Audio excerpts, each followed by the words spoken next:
Hello friends, welcome to सफलता मंत्र। आज सुबह की क्लास में एक बार फिर से आप सभी लोगों का बहुत बहुत स्वागत करते हैं। और जैसा कि आप सभी को पता है, सुबह की क्लास में आप सभी के लिए इंपॉर्टेंट संस्कृत के क्वेश्चंस कवर किए जाते हैं। अलग अलग टॉपिक से रिलेटेड इंपॉर्टेंट क्वेश्चंस लेकर आते हैं। तो आप लोग जल्दी से सभी लोग क्लास से जुड़ जाइए और एक एक क्वेश्चन को समझने लगिए। आज की क्लास में आपको मिलेंगे दोस्तों हमारे वर्णमाला टॉपिक से, वर्ण विचार टॉपिक से और विभक्ति टॉपिक से रिलेटेड 20 इंपॉर्टेंट क्वेश्चन सिर्फ 10 मिनट में पूरी व्याख्या के साथ। एक एक क्वेश्चन को समझिएगा, देखिएगा और अपने सभी दोस्तों के साथ शेयर करना मत भूलिएगा।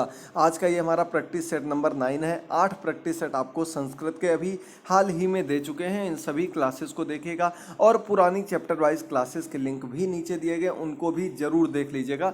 बहुत ही महत्वपूर्ण क्लासेस आपके लिए लेकर आते हैं, पूरी व्याख्या के साथ समझाते हैं। चैनल को सब्सक्राइब करना मत भूलिएगा। पुरानी क्लासेस के लिंक दिए गए, जरूर देख लीजिएगा। बढ़ते हैं पहले क्वेश्चन पर। पहला क्वेश्चन है ऊष्म वर्णः सन्ति। ऊष्म व्यंजन वर्ण कौन से हैं? इनमें से 4 ऑप्शंस दिए गए हैं। ऊष्म व्यंजन वर्ण कितने होते हैं?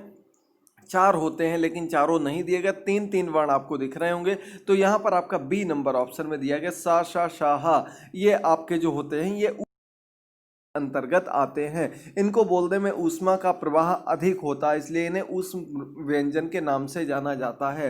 तो इसका आपका बी नंबर ऑप्शन बिल्कुल सही हो जाएगा। इसके अलावा यारा लावा आपके जो हैं ये अंतर आ जाते हैं और आपके छत्र ज्ञान संयुक्त व्यंजन के अंतर्गत आ जाते हैं। और पा फा वा यानी कि सभी जो आते हैं आपके स्पर्श व्यंजन के अंतर्गत आ जाते हैं, याद रखिएगा। चलिए आगे बढ़ते हैं क्वेश्चन नंबर 2 पर। कंठ वर्ण संति, इनमें से कौन सा कंठ वर्ण है? यानी कि इसका इनमें से किस वर्ण का उच्चारण स्थान कंठ होता है? चलिए बताइएगा जल्दी से। कंठ यानी कि गले से होता है। तो चारों में से जो आपको यहाँ पर सबसे सही ऑप्शन दिख रहा है वो आपका बी नंबर ऑप्शन है। एक तो आपका आ इसका होता है, इसके बाद का वर्ग पूरा जो होता है इसका उच्चारण स्थान भी क्या होता है? कंठ होता है। इसके बाद हा वर्ण जो होता है इसका उच्चारण स्थान भी कंठ होता है, याद रखिएगा।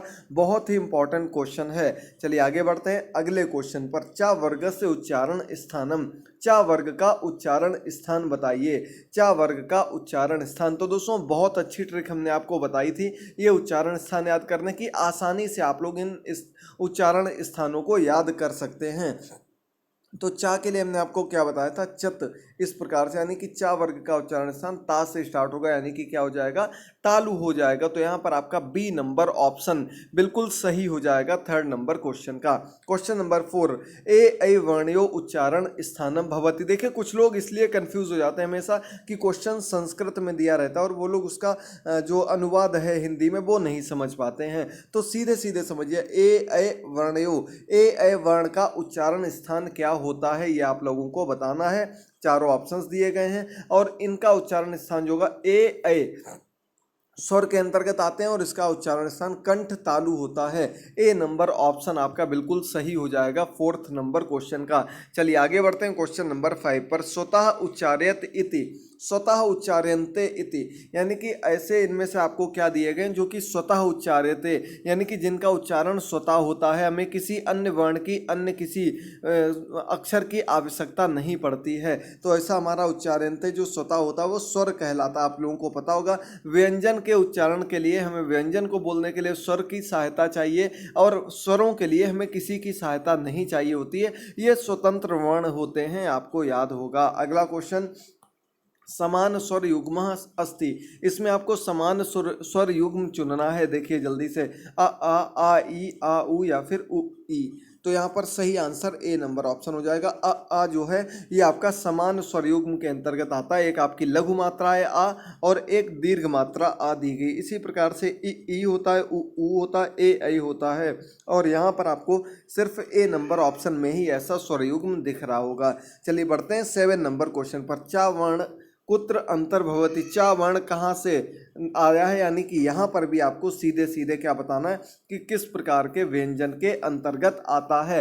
तो दोस्तों चा वर्ग जो होता है, चा, पा वर्ग, ता वर्ग, का वर्ग, टा वर्ग और चा वर्ग, ये सभी वर्ग कुल मिलाकर कितने 25 वर्ण जो होते हैं ये स्पर्श व्यंजन के अंतर्गत आते हैं। तो यहाँ पर आपका सही ऑप्शन क्या हो जाएगा? बी नंबर ऑप्शन बिल्कुल सही हो जाएगा। वेरी गुड दोस्तों, बी नंबर ऑप्शन यहाँ पर बिल्कुल क्लियर हो जाएगा।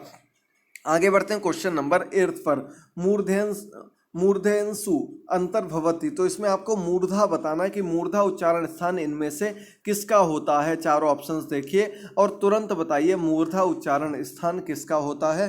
तो दोस्तों आपके जो हमने अभी उस व्यंजन बताए थे उसमें ये जो हमारा षटकोण वाला सा होता है इसका उच्चारण स्थान क्या होता है, तो याद रखिएगा इसका उच्चारण स्थान आपका मूर्धा होता है। ए नंबर ऑप्शन आपका बिल्कुल सही हो जाएगा। बाकी यहाँ जो आपको अंतस्थ व्यंजन दिख रहे हैं इनका उच्चारण स्थान आपको आगे आज की ही क्लास में मिलेगा, इनको भी जरूर देखिएगा आगे। चलिए अगला 9 नंबर क्वेश्चन, ह्रस्व स्वर अस्ति, ह्रस्व स्वर बताना है। ह्रस्व स्वर वो स्वर होता है जो कि कह सकते हैं हम लोग छोटा लघु के रूप में होता है, छोटा स्वर होता है जिसके लिए कोई एक्स्ट्रा हमें संयुक्त करने की स्वर की जरूरत नहीं होती है। ऐसा इसमें आपको क्या दिख रहा है, का तो व्यंजन हो गया, पहले ही हट गया ए और ऊ, ये आपके दीर्घ स्वर के अंतर्गत आते हैं।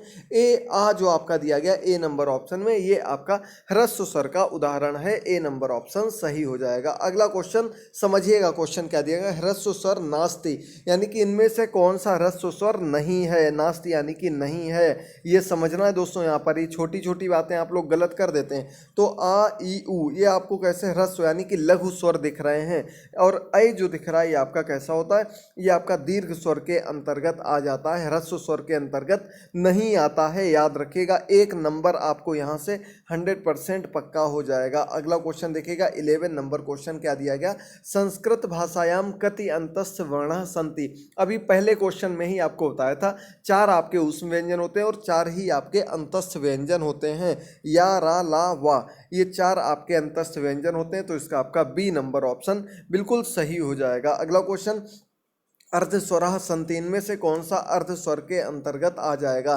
चलिए जल्दी से बताइएगा क्वेश्चन नंबर 12, और ये चीज़ें आपको हम पहले भी बता चुके हैं तो आप लोगों को ये सभी चीज़ें बिल्कुल क्लियर होंगी। अर्धस्वर की जो विशेषता आती है अंतस्था को कहा जाता, हमने आपको बताया था, या रा लावा, इनमें कोई ना कोई गुण आपको जरूर ऐसा देखने को मिलता है जो स्वरों से मिलता जुलता है, तो इन्हें अर्धस्वर के नाम से जाना जाता है। ए नंबर ऑप्शन सही हो जाएगा। अगला क्वेश्चन देखिएगा 13 नंबर क्वेश्चन है, रकारः कस्मिन् ध्वने संवर्गे परिगणित अस्ति व्याकरण शास्त्रे। तो यहाँ पर आपको बताना रकार यानी कि रा जो होता है हमारा रा, ये किस प्रकार के ध्वनि संवर्ग के अंतर्गत आता है। चलिए बताइएगा जल्दी से दोस्तों।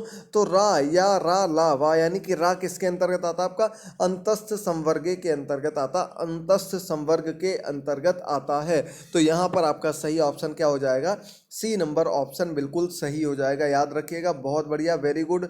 एक एक क्वेश्चन को समझते रहिए और आंसर करते रहिए। क्वेश्चन नंबर 14, तालव्य वर्ण अस्ति।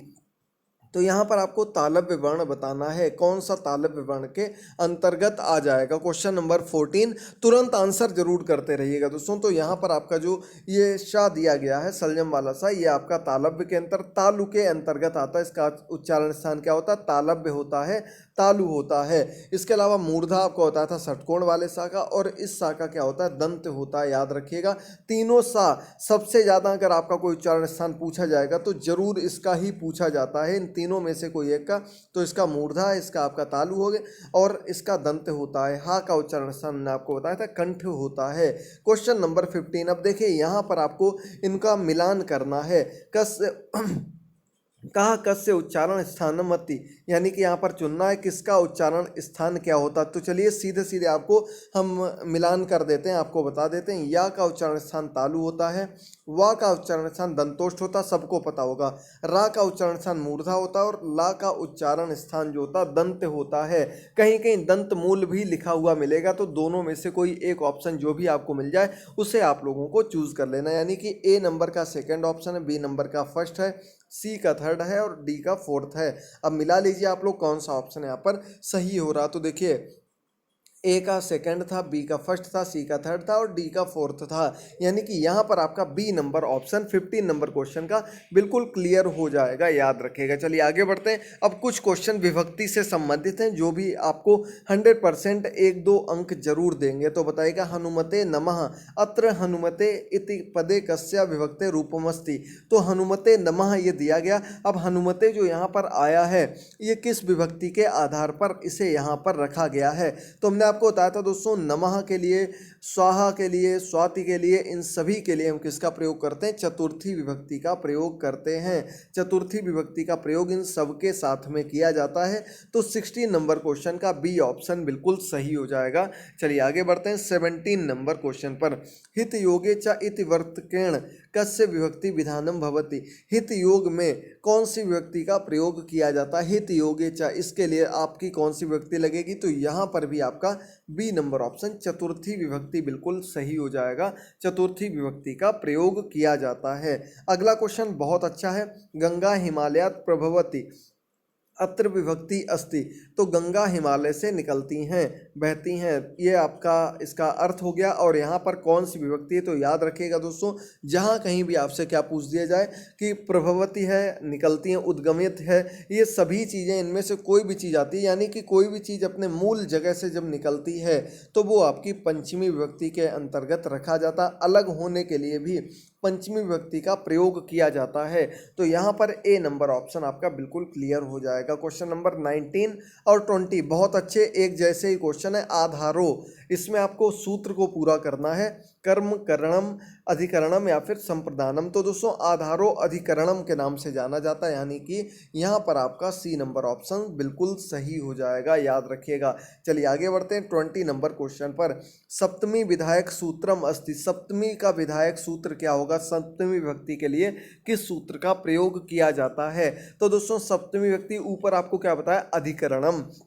अधिकरण आपका किस में आता? सप्तमी विभक्ति के अंतर्गत आता है, यानी कि इसका भी आपका बी नंबर ऑप्शन बिल्कुल सही हो जाएगा। आधारोधिकरणम ये आपका सप्तमी विभक्ति का विधायक सूत्र होता है। आज के सभी 20 क्वेश्चंस कंप्लीट हो गए हैं। उम्मीद करते हैं आपको क्लास पसंद आई होगी। सभी क्वेश्चंस बिल्कुल अच्छे से क्लियर हो गए होंगे।